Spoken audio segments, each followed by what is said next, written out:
Hola, estamos acá en la preciosa Sala Argentina del Centro Cultural Néstor Kirchner en el marco de Nosotras Movemos el Mundo y lo Transformamos, que son las actividades organizadas en conjunto por el Ministerio de Mujeres, Género y Diversidad y el Ministerio de Cultura de la Nación para charlar sobre todos los desafíos, las preguntas, las nuevas respuestas que seguimos buscando desde los feminismos y en este caso en particular desde un tema que hemos protagonizado pero que no tantas veces estuvo incluido en la agenda y es maravilloso que este año empiece a estar incluido en la agenda, que es nuestro rol dentro del feminismo de las más viejas, las vejeces, las ancestras, las pioneras, como nos gusta decir, las adultas mayores, las mujeres mayores que tienen sus propias problemáticas, que tienen sus propios problemas y que muchas veces ha estado de alguna manera subsumido detrás de otros problemas de las mujeres en general. Nos atraviesan las mismas problemáticas que en las diferentes edades, pero como todas las intersecciones,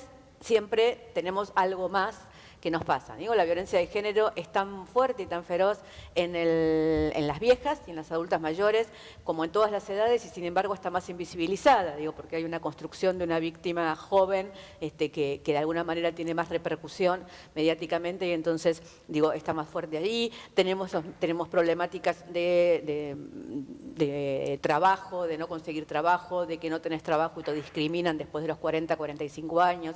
Tenemos las cuestiones de la sexualidad que no se hablan, que no se dicen, que se silencian, de las mujeres que creen que ya no hay sexualidad después de la menopausia, de las mujeres que ejercemos plenamente nuestra sexualidad después de la menopausia, pero que nos gustaría que además haya educación sexual para adultas, que haya una cantidad de discusión y de poner este tema sobre la mesa porque es muy liberador. Bueno, estamos haciendo este encuentro maravilloso para hablar de todos estos temas con dos genias como Mónica Roqué, una de las pioneras trabajadoras en los temas específicamente estos, ¿no? De vejeces, viejas, adultos mayores, adultes mayores, no solo desde el feminismo, sino desde todas las problemáticas, digo, desde el desarrollo económico, la cuestión del hábitat y de dónde vivir y cómo desarrollarse en la vejez y bueno, todas las problemáticas que tienen. Mónica está actualmente en el PAMI, pero es una de nuestras expertas internacionales en los foros internacionales en estos temas.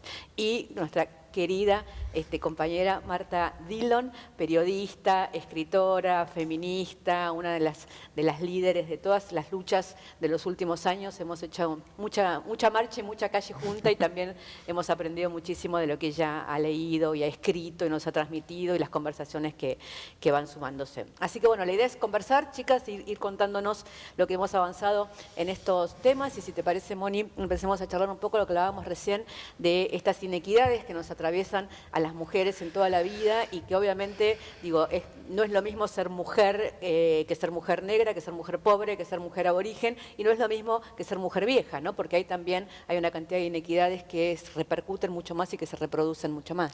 Sí, totalmente. En primer lugar, felicitarte, Gaby, por traer este tema y ponerlo visible, porque en general es un tema que está bastante invisibilizado, como bien lo decías vos, y agradecer la invitación a vos, a los organizadores. Cuando nos convertimos en una mujer mayor, obviamente que nos vamos convirtiendo por las inequidades que sufrimos toda la vida. Las mujeres mayores, el grupo de mujeres mayores es el grupo que más discriminaciones acumula cuando se convierte en una mujer mayor. ¿Por qué? Porque uno va sumando discriminaciones a lo largo de toda la vida, entonces la discriminación por género, exactamente por ser mayor, por raza, por tener una discapacidad, y por ser una persona mayor. Así que no hay ningún otro grupo que tenga tantas discriminaciones como las mujeres mayores. ¿Y qué nos encontramos cuando nos convertimos en personas mayores? Por empezar, todos los estereotipos negativos, ¿no? Las viejitas, ¿no? Que son débiles, que son asexuadas, que no pueden opinar, que están ya fuera de época para emitir cualquier consejo dentro de la propia familia. Y la verdad que no son ni las viejitas ni las abuelas, recordemos que la abuela es un rol, sino que son sujetas de derecho, mujeres mayores con todo el bagaje que han traído a lo largo de toda la vida. Porque nosotros somos una continuidad de nosotras mismas. Justamente la teoría de la continuidad habla de que vamos a envejecer como hemos vivido. Eso no significa que no podamos cambiar, por supuesto, y de hecho lo que trae la vejez es la experiencia, y la experiencia hace que podamos en muchísimos casos poder vivir mucho mejor.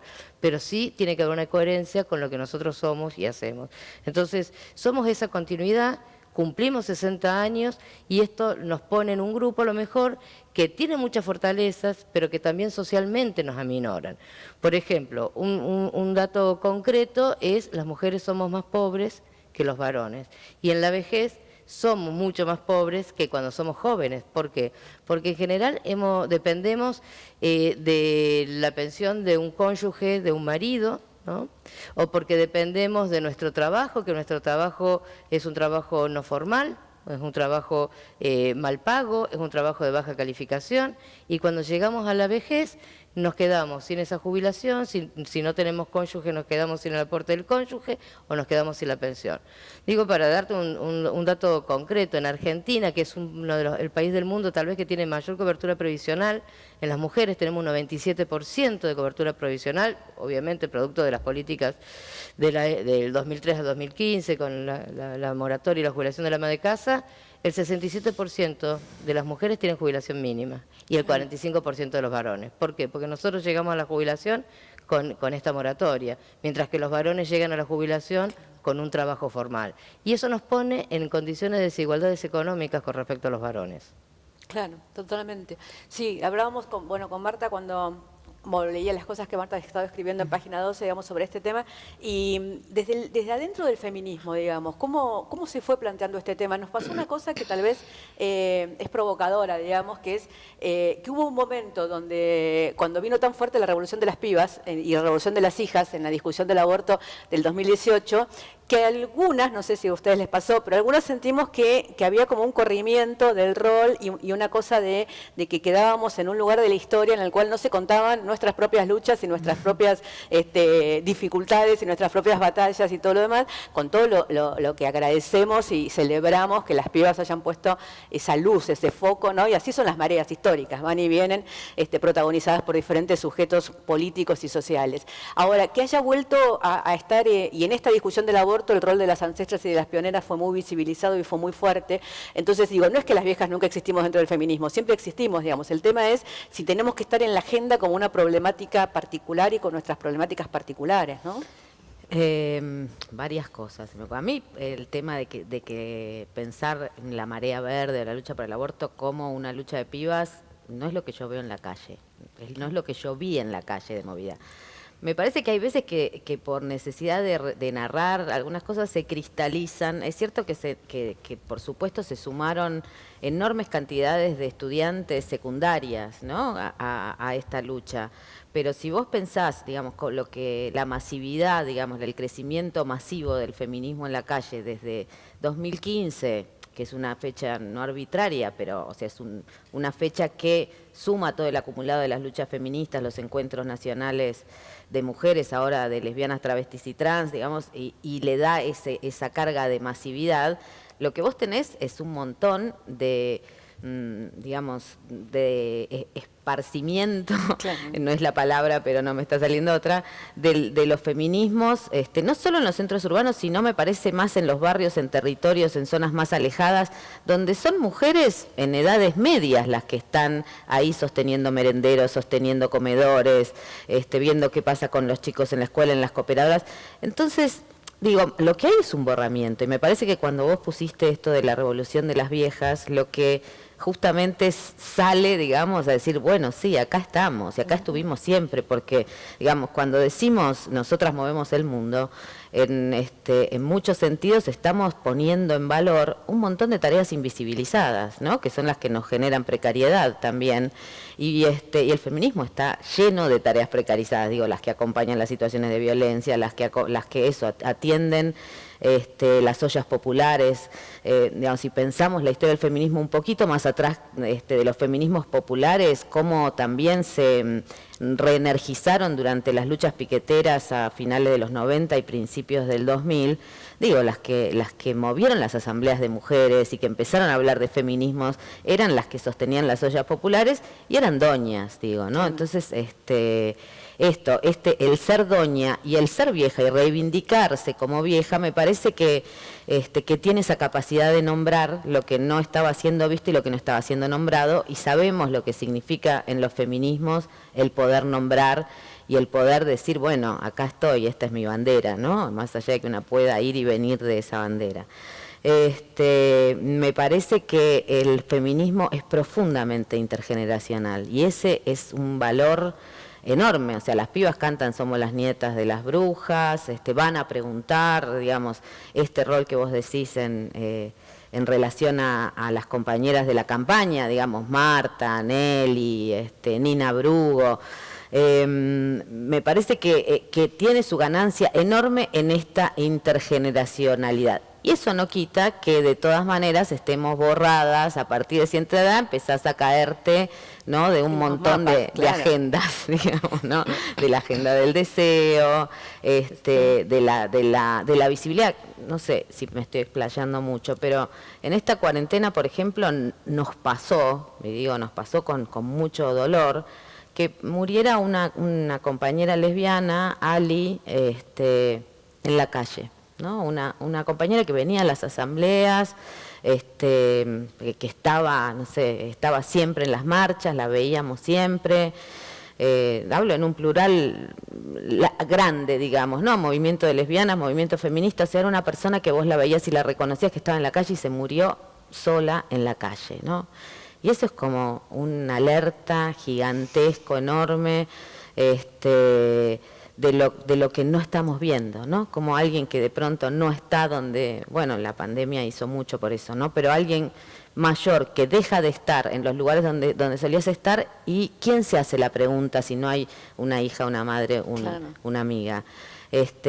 Y vuelve la pregunta un montón, porque también a a lo que significa la vejez hay que sumarle, digamos, qué pasa cuando sos lesbiana, qué pasa con las travestis que no llegan a viejas. Bueno, se abren un montón de cosas, pero digo, eso fue un golpe muy duro por darnos por la materialidad de lo que significa no generar redes de afecto, no pensar otros modos de familia. Me parece que es una agenda fundamental de los feminismos, pensar en redes de cuidado y no solamente en esta cosa, ¿no?, de familia verticalista, como de linaje y etcétera. Pero bueno, seguimos después. Todo eso.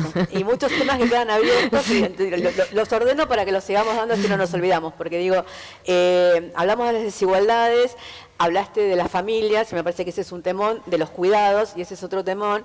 Quiero volver al tema de la invisibilización, porque me parece que la invisibilización, nosotros no podemos permitir que se reproduzca adentro del feminismo lo que sucede con las vejeces en la sociedad, que es que básicamente lo que uno siente es que desaparece del mapa esta idea de, Harari dice que el mayor temor de las personas es volverse irrelevantes. Y yo creo que eso es lo que sucede claramente con las viejas, los viejos, las viejas, digamos, que es que vos sentís que en determinado momento de la vida te volvés irrelevante porque ya no importa lo que vos decís, lo que hacés, no tenés un rol en una sociedad que está muy armada tenés un rol en esa familia nuclear, o tenés un rol en el trabajo, o yo incluso digo muchas veces, aún en nuestro movimiento político, la idea de que el trabajo es el gran ordenador de la vida, es un concepto polémico, porque digo, no, bueno, el trabajo es el gran ordenador de la vida, y si yo tengo otras formas de vivir o de hacer, digamos que mi vida no está ordenada, o no pertenezco a determinado sistema, entonces, pero claramente después de los 60, sobre todo para las mujeres, porque los hombres tienen un changüí más de que si se mantienen o si salen con chicas jovencitas o si lo que fuera, pareciera que todavía se les alarga un poquitito más eso.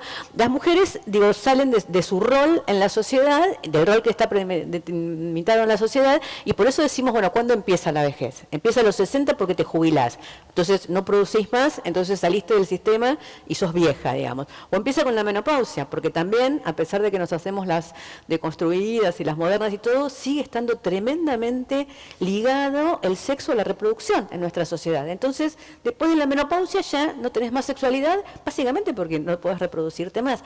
Ahora, los temas están tan callados y tan secreteados, digo yo, que a veces eso provoca más injusticias y más desigualdades todavía dentro de la enorme cantidad de viejas, que además ahora, como se extendió la vida, van de los 60 a los 90 años y vienen de distintas generaciones que tienen diferente manera de verbalizar las cosas, de encontrarse. Entonces, la sexualidad puede ser absolutamente plena, hasta yo te diría que saliendo de esa cosa efectivista de la sexualidad de la juventud, puede ser más bella, más lenta, más erótica, más una cantidad de cosas, pero hay muchísimas mujeres que no han escuchado ni siquiera, no se lo permiten porque no saben qué sucede, digamos, ¿no? Viste que uno no desea lo que no sabe que puede suceder.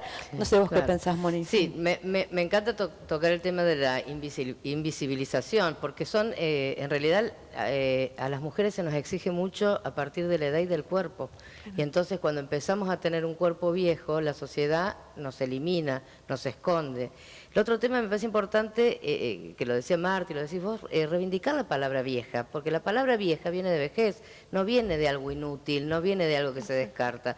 El término gerontológico de vieja viene de vejez, y la vejez es una etapa de la vida, tal vez la más larga, porque bien decías vos que ahora vivimos más tiempo. Entonces, cuando una persona cumple 60 años, tiene en promedio una mujer 22 años de vida por delante. Claro. Y ahí sí tenemos que volver a construir un nuevo proyecto, pero un proyecto donde no estemos aminoradas socialmente, donde acá hay una cultura anti-age y esto es una barbaridad, ¿no? ¿Por qué tenemos que combatir la edad? Nosotros tenemos que esconder la edad.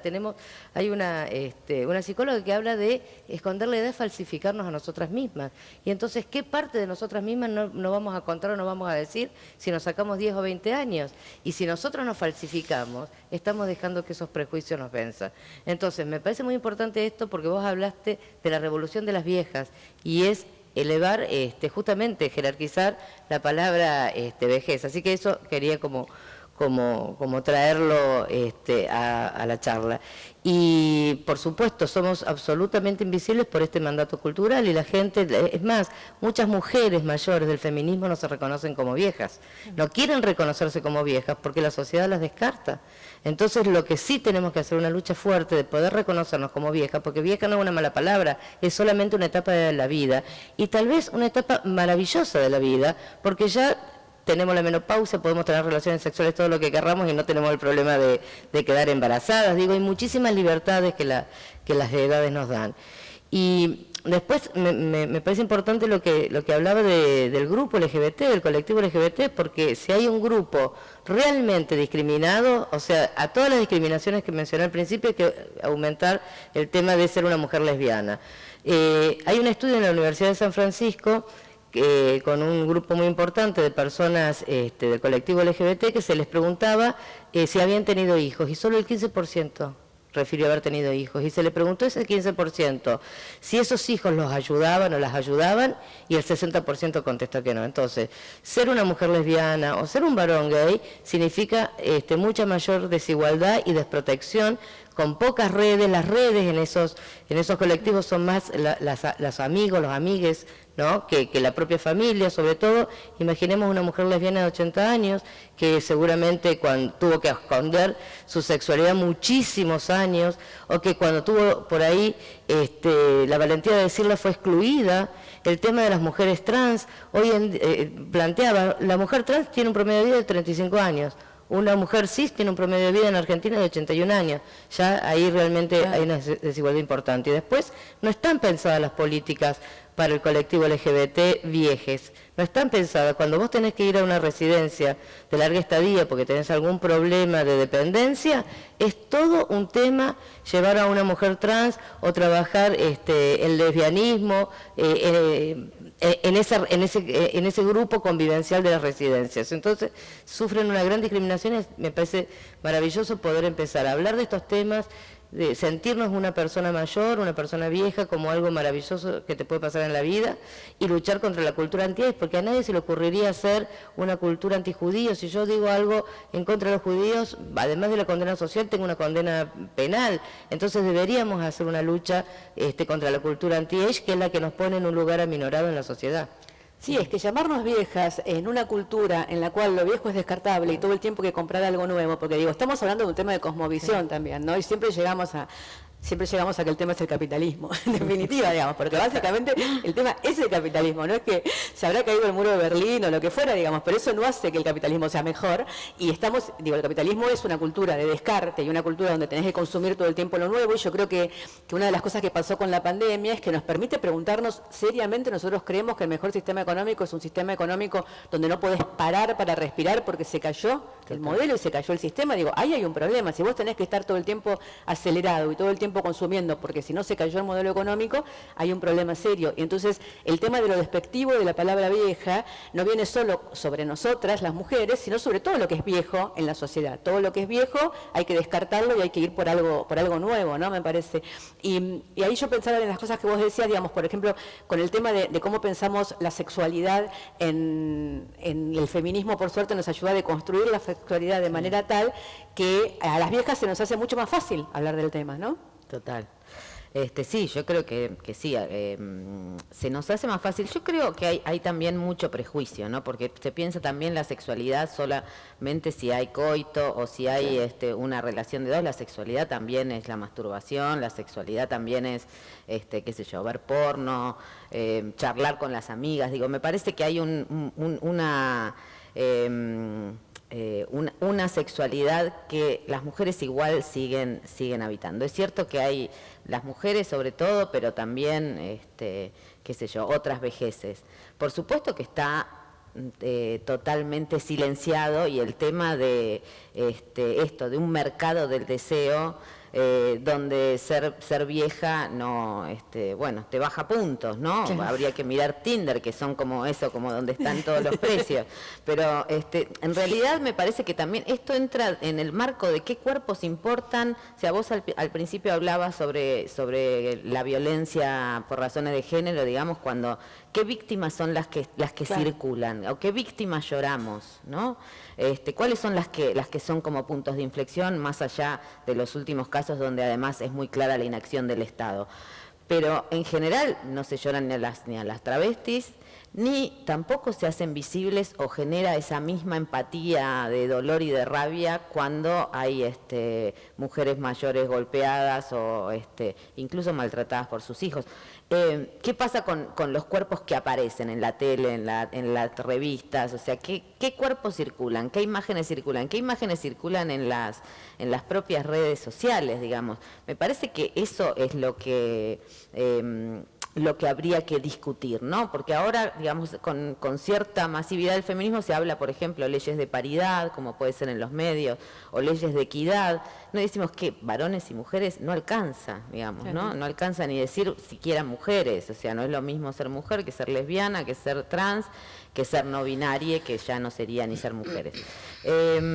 Y a mí hay otra cosa que me parece que que no se puede hablar de sexualidad sin pensar en una sexualidad más grande y un poco de humor puesto, ¿no? Como que siempre todos los discursos sobre la vejez están patologizados.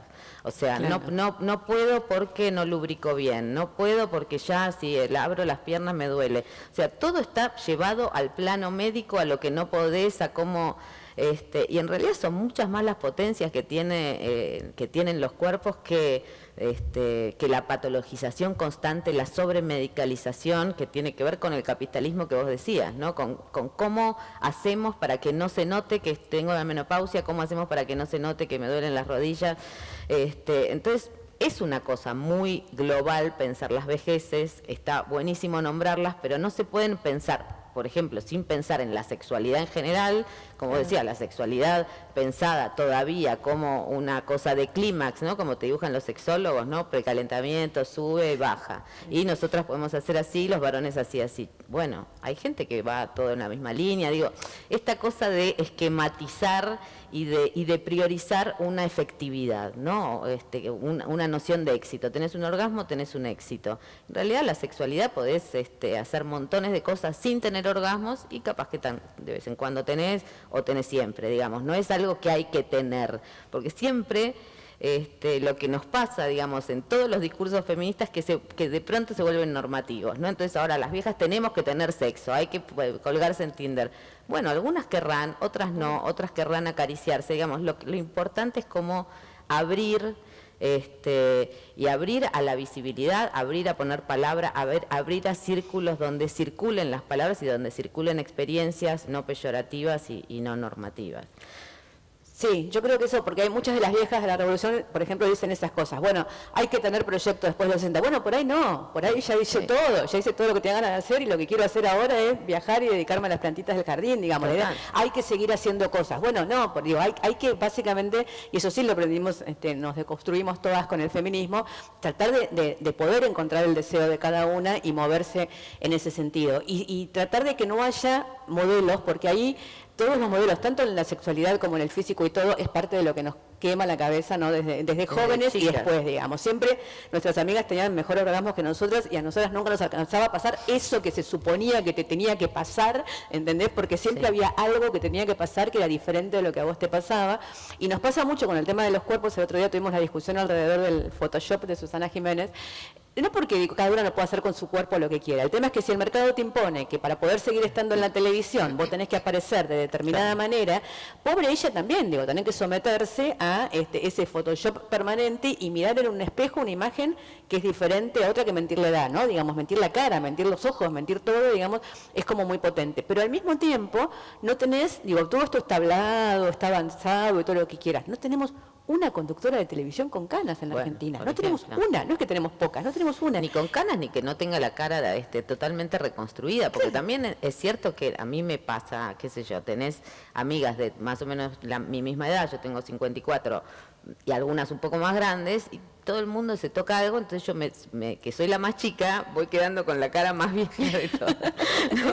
Pero eso, es como no, sin tener una cara totalmente retocada, no apareces en televisión. No apareces en televisión. Y entonces, digo, y también hay cosas que están permitidas a los varones, y digo, la desigualdad entre varones y mujeres. En la vejez se nota muchísimo más, porque digo, hablando de la sexualidad, cuando apareció el Viagra en los 90, yo me acuerdo que era una moda. Los pibes jóvenes tomaban Viagra porque era más canchero, podían tener más encuentros sexuales y todo lo demás. Digo, si las mujeres tenemos que pasarnos el nombre de un lubricante, es un secreto, un secreto vergonzante que nos pasamos en secreto, digamos. De hecho, hasta los lubricantes se venden con fotos de chicas jóvenes, digamos, ¿no? Como cosas que usamos más nosotras. Para que sí, pero creo que en realidad es para que te sientas joven, debe ser, digamos, que a mí el otro día nos reíamos en unos encuentros porque decían esta cosa de cuando te encuentran y te dicen, pues yo tengo 55, Marta, no pareces de 55, parezco de 55, claro. Parezco de los 55 de nuestra edad, o qué bien te conservás. Bueno, no soy una aceituna, un pepino, digo, no me conservo, ¿entendés? Digo, ahora, esto no nos pasa, digo, hay un montón de varones canosos en la televisión, o sea, digo, las desigualdades también se las... Las canas de los varones son elegantes, las canas de las mujeres es una mujer dejada.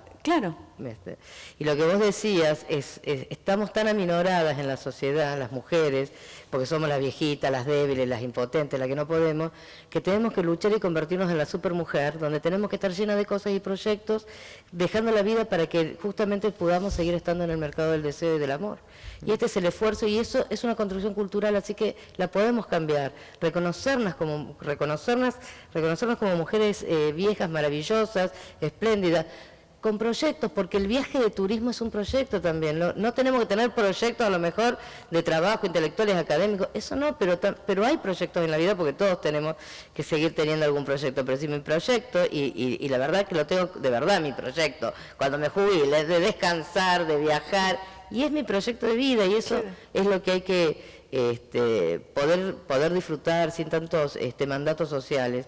Y quería volver al tema del feminismo, del femicidio, que me parece es un tema central, porque no se reconocen los femicidios de las mujeres mayores, o no tienen este escándalo que comentaba Marta. Cuando matan a una mujer mayor, mataron a la abuelita, los medios. Digo, para los medios no, mataron a la abuelita, a una sexagenaria, no mataron no fue un femicidio. No dice a una jubilada, a una jubilada. No tiene la categoría y la gravedad del femicidio. La Oficina de Violencia Doméstica publicó un informe el año pasado, cada 12 días hay un femicidio de una mujer mayor. Sin embargo, eso no es un escándalo. No pasa nada, no es un escándalo. Pareciera que no importa porque como ya tiene más de 60 años, hay que descartarla. Y también es importante entender que la violencia, no los femicidios, pero los femicidios la frecuencia la hacen las parejas varones, pero la violencia, y esto también lo traía Marta, en la vejez y en las mujeres, es producido por los hijos y las hijas. Sí. Y entonces también tenemos que empezar a conceptualizar qué es lo que pasa en la violencia doméstica con la familia. ¿Qué pasó ahora en la pandemia? si el principal lugar donde se cometen las violencias y los femicidios es en la casa. ¿Qué pasó con las mujeres que no pudieron salir, las mujeres mayores que no pudieron recibir ayuda, las que tienen dependencia, las que tienen enfermedades crónicas? Entonces ahí tenemos que horrorizarnos. Eso la sociedad debería horrorizarse, como hay que horrorizarse por los femicidios obviamente de las mujeres más jóvenes. Yo creo, una cosita, que me parece que lo que queda claro es que también una vez nombrado y dándole existencia, ¿no?, a las viejas y a las vejeces como sujeto político. Exacto. Digamos. Los diálogos necesariamente tienen que ser intergeneracionales para poder alcanzar equidad en este tipo de cosas, digamos, porque no podemos pensar esa violencia de hijos e hijas hacia las personas adultas mayores o de las personas jóvenes a adultas mayores entre una misma familia si no reconstruimos todo el sistema de lo que consideramos familias y sobre todo el sistema de cuidados. O sea, ¿qué nos hace pensar que no vamos a necesitar cuidados cuando durante buena parte de nuestra vida, ya en la infancia, necesitamos cuidados, podemos enfermarnos siendo jóvenes y en algún momento vamos a necesitarlos? Entonces, si no empezamos a pensar los cuidados como un intercambio recíproco y solidario, donde no son solamente los lazos de sangre los que lo organizan, ni tampoco una jerarquía patriarcal, ni ordenada siempre por el Estado, bueno, esto va a seguir reproduciéndose, no nos va a alcanzar. O sea, hay que pensar de qué se trata la familia y cómo vamos a seguir viviendo juntos y juntes en este mundo que se está desintegrando. Sí, ¿no? y está bueno el tema de la familia. Mira, quienes cuidamos somos las mujeres, eso está comprobado. Cuando vos tenés una pareja de personas mayores, en realidad el principal cuidador es el cónyuge, que si es un varón, cuida el cónyuge. Ahora, cuando no tenés varones, cuida a la hija mujer, y cuando no tenés hija mujeres, cuida a la nuera. El cuidado está centrado en nosotros. Y las mujeres mayores siguen reproduciendo a muy altas edades ese cuidado. Y las actividades domésticas, el 96% de las mujeres mayores siguen haciendo las tareas del hogar. No, limpieza, lavado, cocina, la siguen haciendo. Organizando su vida en torno al trabajo, no pagó. Exacto, el trabajo no remunerado. Y su vida caen y se deprimen cuando dejan de... y la vida de los otros, su vida y de los convivientes. Sí. Entonces, ahí es donde vos planteas perfectamente que tiene que haber un cambio cultural. Tiene que haber más responsabilidad de todos en la tarea del cuidado. Y también entender que son a las que más se cuidan. De todos los grupos que hay que cuidar, a las que más hay que cuidar son a las mujeres mayores, porque vivimos con mayor morbilidad, con mayor discapacidad. El 70% de todas las personas que están en una residencia de larga estadía en Argentina, de todas las que hay, son mujeres. Porque las mujeres quedamos viudas, nos quedamos sin que nos cuiden, porque somos las que cuidamos. Claro.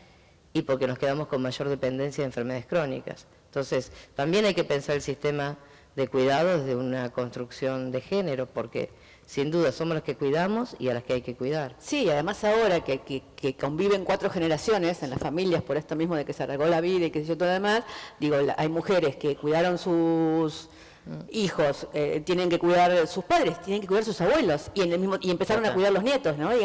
Y también esta cosa perversa, porque los sistemas se sostienen por la perversión que tienen en sí mismos, que es que este modelo de familia nuclear, poniéndole toda esa carga y esa responsabilidad a las mujeres en la casa, también construyó de alguna manera la autoestima de las mujeres basado en eso, digamos. La madre tiene su autoestima y tiene su poder adentro del hogar en que ella es la que cuida y también empiezan a generarse esas relaciones en las cuales vos tenés que ser servicial para que te quieran, digamos, ¿no? Y tenés que ser la que resuelve todo y la que se cae cuando deja de tener ese rol, cuando ya no puede levantarse en la mañana, limpiar la casa, tender la ropa y qué sé yo, porque no le da más el físico, deja de tener una razón de ser en la vida, ¿no? Mujeres grandes que limpian la casa y en un momento determinado dicen, ¿para qué si no viene nadie, digamos, ¿no? Pero son, claro, la pregunta que no se querían hacer, digamos, y que sucede. Y para que estos cambios... Esta es una pregunta a las dos que han trabajado tantos temas desde el íntimo, porque no estamos diciendo estas cosas en carácter de queja, estamos diciendo estas cosas en carácter de reflexión y de pensar que por suerte estamos iluminando un tema y que entonces empiezan a pasar las cosas y empiezan a pasar las mareas. Entonces, yo creo que hay un cambio de cosmovisión, creo que es un cambio de sistema, pero creo que también hay que empezar a tomar algunas medidas concretas que hagan que esto pueda cambiar de alguna manera. O sea, si no creemos que la familia nuclear sea la solución, tenemos que empezar a pensar en otras otras redes, digamos, ¿no? Envejecer, como decimos nosotras, que todos están trabajando en el PAMI, estamos trabajando en muchos lados con la idea de envejecer con otras, con quienes elegimos, que se hacen amigas, lo que fuera, comunidades.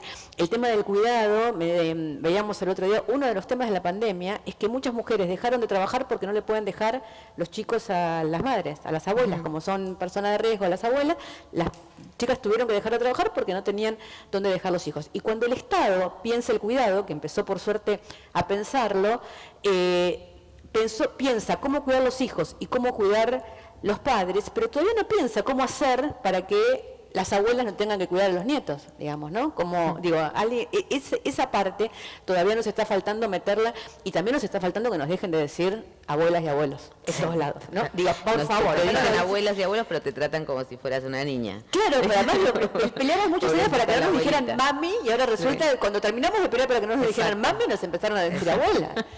Sí, total.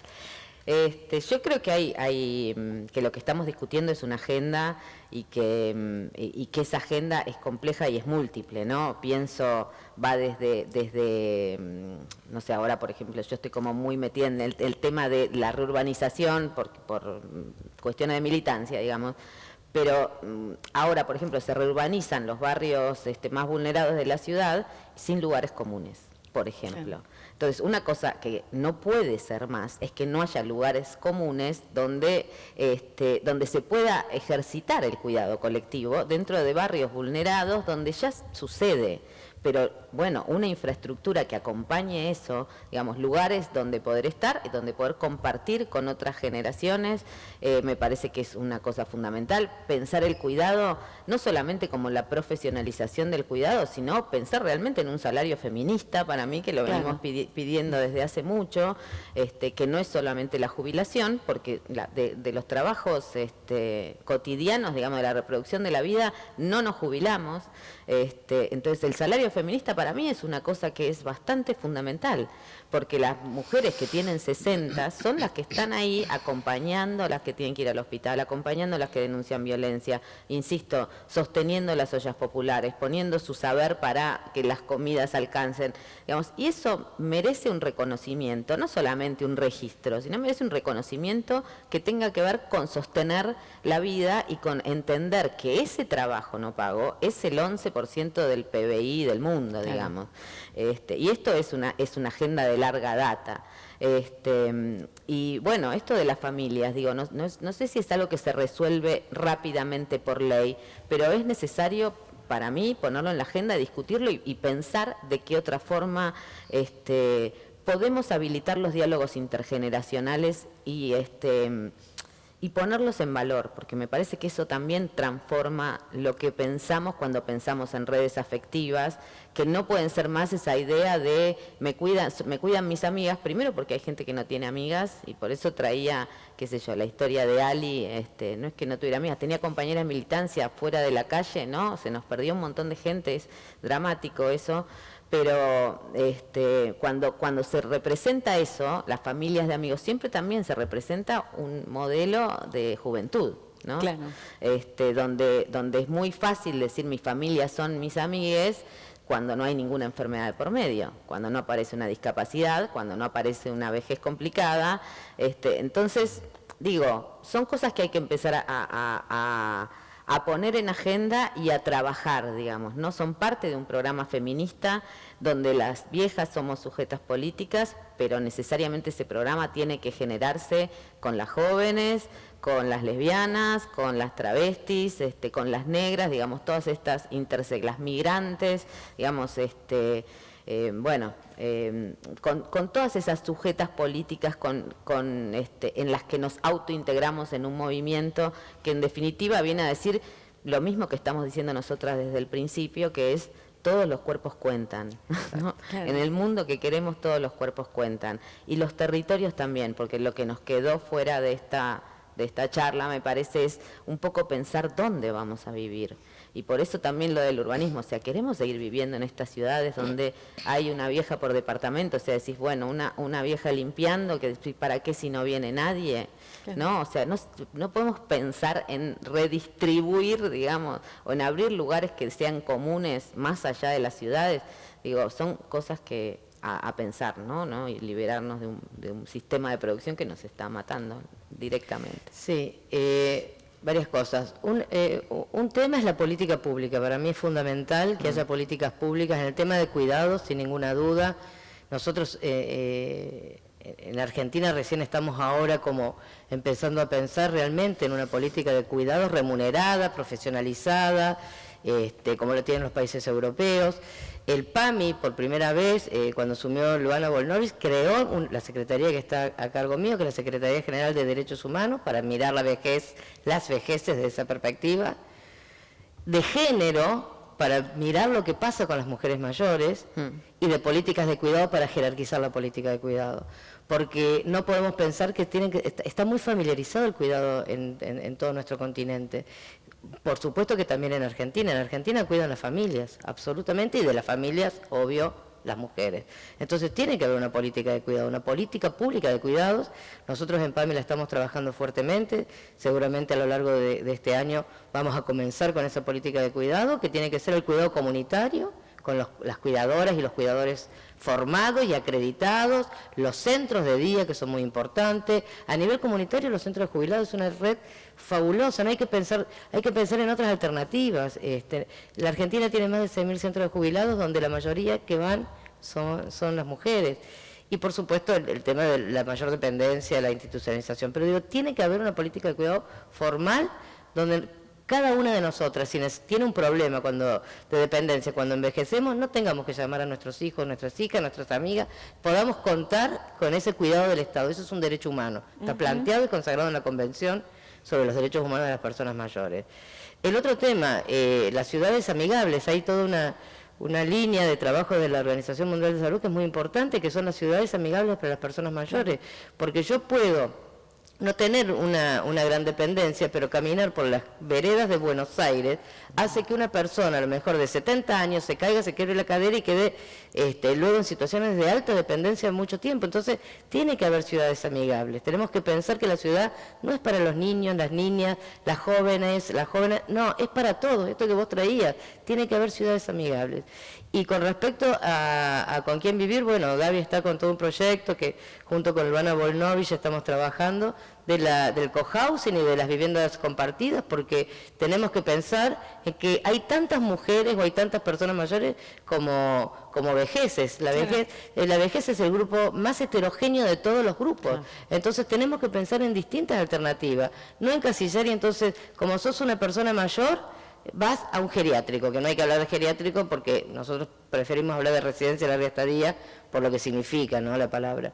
Entonces, tiene que haber alternativas y sobre todo comunitarias. Si yo les contara la cantidad, ¿cuál es el porcentaje de personas institucionalizadas que tenemos en la República Argentina hoy? ¿Cuántas viven en lo que mal se llama geriátrico? ¿Cuántas personas de 60 años y más? El 1,3. ¿Dónde está el resto de la comunidad? Entonces, ¿qué tengo que hacer? Muchos programas, ¿no?, comunitarios, para ayudar a que las personas mayores y a las mujeres, que somos las que más necesitamos la política de cuidado, podamos seguir viviendo activas, participativas, de manera feliz en la comunidad. Y por supuesto, si nos toca vivir en una residencia de larga estadía, que sea la mejor residencia del mundo, que podamos seguir viviendo activas, participativas dentro de una institución que es una vivienda comunitaria. Eso es una residencia de larga estadía, una vivienda donde se vive en comunidad. Hay la experiencia de las viviendas compartidas, la experiencia del cohousing, que el cohousing, lo que se da en Europa, que son cooperativas de personas que se conocen, que son amigos o amigas, y después el Estado tiene que promover viviendas compartidas y la vida más en comunidad, tiene que defender la vida en comunidad porque ahí viven las personas mayores.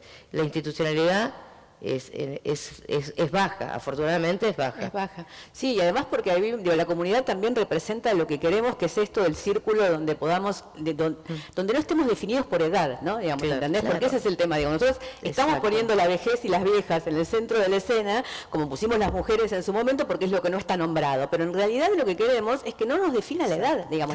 O sea, básicamente que no nos defina eso que se llama edad y que es la cantidad de años que pasaron desde que naciste, y que entonces te deja capacidades enfermedades o discapacidades de acuerdo a la cantidad de años que pasaron desde que naciste, o derechos o no de acuerdo a eso, cuando en realidad, digo, hay muchísimas culturas que lo piensan desde, bueno, la sabiduría. Los africanos caminan a la par, viejos y jóvenes, porque la edad depende de lo que sabes. Entonces hay cosas que sabe hacer el joven y el viejo no las sabe hacer y las hace el joven, y hay cosas, dicen por ejemplo que la sordera en realidad es porque los viejos ya aprendieron todas las palabras. Entonces, claro, la edad tiene que ver con las capacidades y las sabidurías. Entonces, ese lugar de comunidad donde podamos convivir y no estar definidos por la edad, ni por el género, ni los géneros y todo, sería maravilloso. Quiero dejar dos temitas que me parece que tenemos que ir cerrando, si no me equivoco, pero que me parece que son importantes. Uno es, y lo mencionaba recién Marta, el tema de la soledad no elegida o no deseada, ¿no? Digamos, porque todo... Digo, no romanticemos la vejez tampoco, ni las vejeces. Uno puede llegar a viejo, a vieja, a vieje, solo por decisiones o porque la vida te puso en ese lugar o por lo que fuera. Y esto es un problema en las grandes ciudades, es un problema en los pueblos donde la vieja se queda sola porque los chicos se fueron a estudiar a la ciudad y no volvieron. Es un problema porque uno construye sus relaciones sociales atadas al trabajo y entonces cuando termina el trabajo se terminan las relaciones sociales. Entonces el tema de la comunidad también vendría a hacer poner el foco también en eso, ¿no? En cuando uno no elige la soledad y sin embargo tiene que transitarla en esa etapa tan larga de la vida. Y la otra, que es la de la autonomía del cuerpo, y los dejo a los dos para que sus últimas reflexiones pensando para adelante, que es, bueno, ¿no? La eutanasia, cuidados paliativos. ¿Quién va a tomar decisiones sobre mi cuerpo? ¿En qué momento? ¿De qué manera? Digo, defendimos tanto la autonomía del cuerpo y la autonomía del deseo, mi cuerpo, mi decisión durante tanto tiempo, que de repente decís, bueno, es mi cuerpo a los 14, 15, 16, 20 para decidir lo que hago con mi cuerpo, y no es más mi cuerpo a los 70 para que otros tomen decisiones sobre mi cuerpo. Entonces, me parece que esos son temas que obviamente son complejos de debatir en la sociedad, pero que me parece que es importante que también empecemos a abrirlos, ¿no? Uh-huh. Sí, a mí me parece fundamental. Hay una línea directa entre aborto y eutanasia o muerte digna o sí, total, es algo que como que se cae de maduro, ¿no? Si podemos decidir sobre nuestros cuerpos, eso tiene que ser a lo largo de la vida y tiene que ser también en momentos críticos, ¿no? Eso desde ya. Me parece que es una agenda que tenemos que tomar desde los feminismos.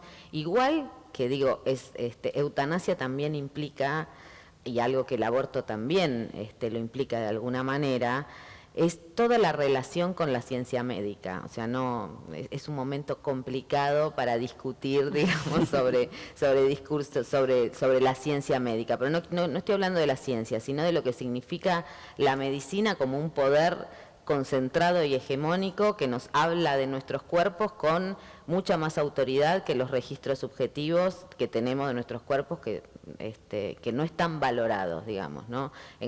Y a medida que vas envejeciendo me parece que eso es peor, ¿no? Cada vez hablas menos por vos misma, por tu cuerpo, que lo que te pueden decir, ¿no? Y por eso vemos no solamente... vemos a las viejas con la bolsa, ¿no?, de medicamentos yendo a sentarse a la mesa porque toman para esto. Me parece que son cosas que también hay que pensar en relación a la autonomía, ¿no? También podemos querer morirnos antes y no vivir hasta los 90 años y es un derecho. Y también podemos tener derecho a consumir aceite de cannabis y no medicamentos para el Parkinson, por ejemplo, que eso también está en la misma línea de autonomía, digamos, pensar que tenemos derecho a decidir qué tratamientos, hasta dónde queremos seguir viviendo o no, por lo menos no esa vida insuflada o esa vida de medio desnuda que te impone el capitalismo a través de la venta de medicamentos, a través de de ciertas ideas de lo que significa la salud. Eso por un lado, me parece que es algo que tiene que estar en discusión. Y el otro tema que habías puesto, que es la soledad. El tema de la soledad, sí.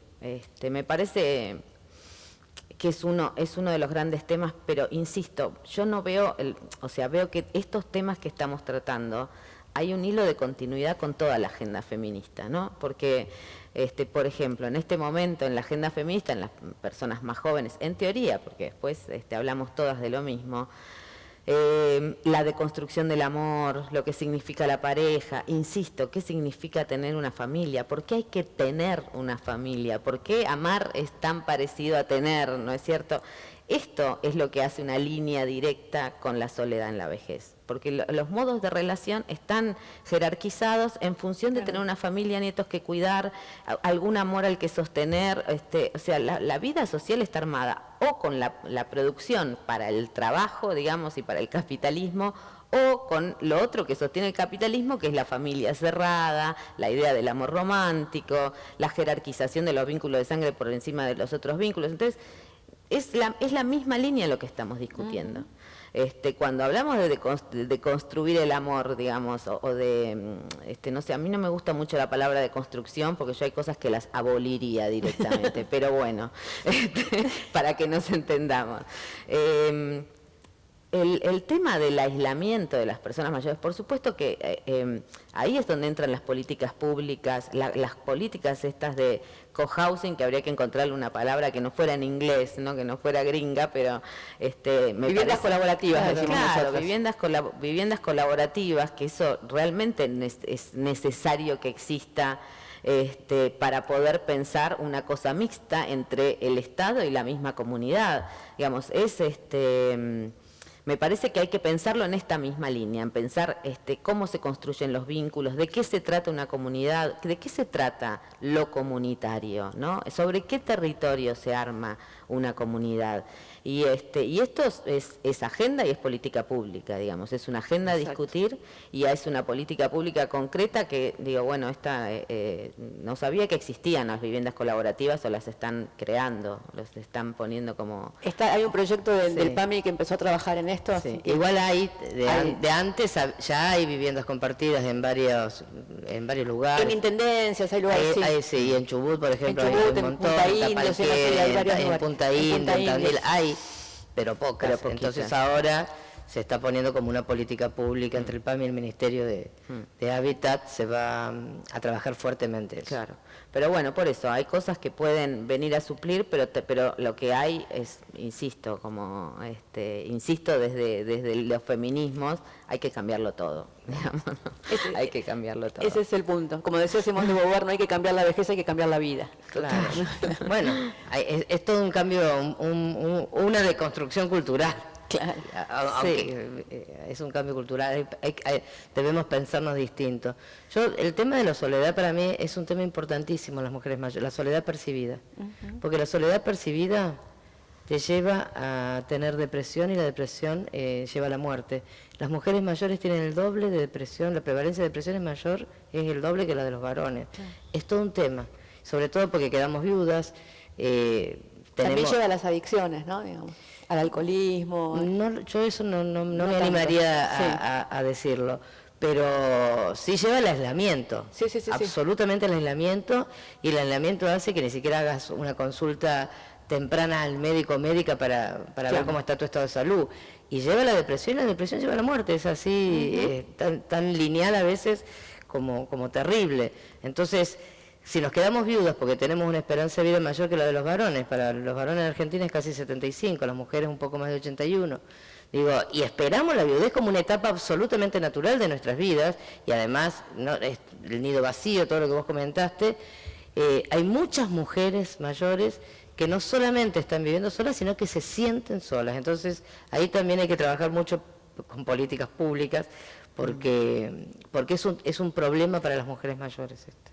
Sí, bueno, ya tenemos en Japón y en Inglaterra tenemos Ministerio de la Soledad, o sea que evidentemente está creciendo en el mundo. Bueno, tenemos que terminar, nos podríamos quedar charlando un montón más. Les agradezco muchísimo, Mónica Roqué, Marta Dillon, dos genias hablando de todos estos temas, y muchísimas gracias al Centro Cultural Néstor Kirchner por prestarnos, por acogernos en este lugar maravilloso, y al Ministerio de Mujeres, Géneros e Igualdad y al Ministerio de Cultura por estar organizando, nosotros movemos el mundo y lo transformamos, así que eso es lo que queremos hacer también desde las vejeces.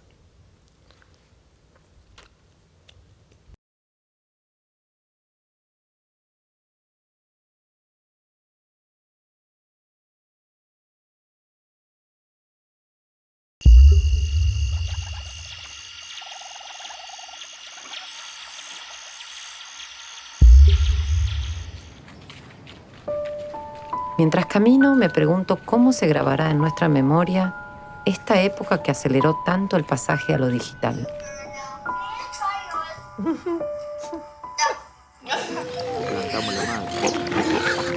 No toques el trípode. No se toca el trípode. Hay que esperar al parto para poder volver a Buenos Aires. Otra chancha. Sí, es otra chancha nueva.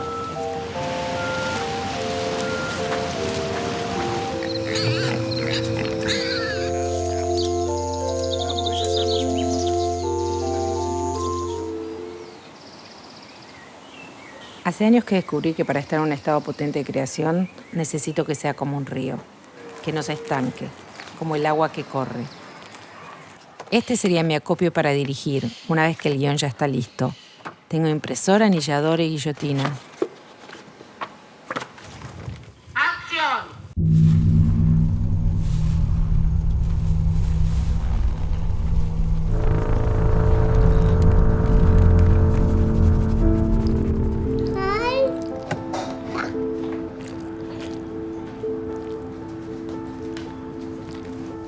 La rana cantaba debajo del agua, pasó un marinero vendiendo romero.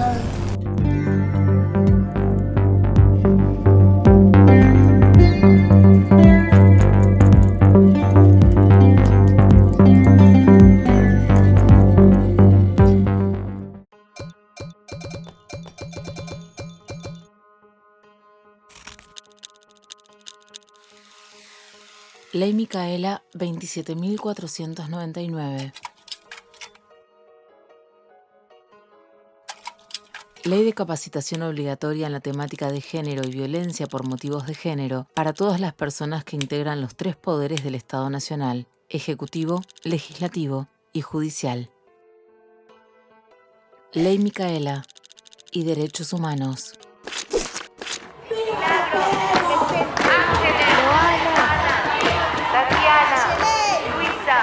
En Argentina, como en toda la región, la movilización feminista de los últimos años avanza hacia una resistencia activa. Después de la marcha masiva de Ni Una Menos el 3 de junio de 2015, nada volvió a ser como antes. La ley lleva el nombre Micaela en memoria de Micaela García, una joven de 21 años, militante del movimiento Evita y de Ni Una Menos.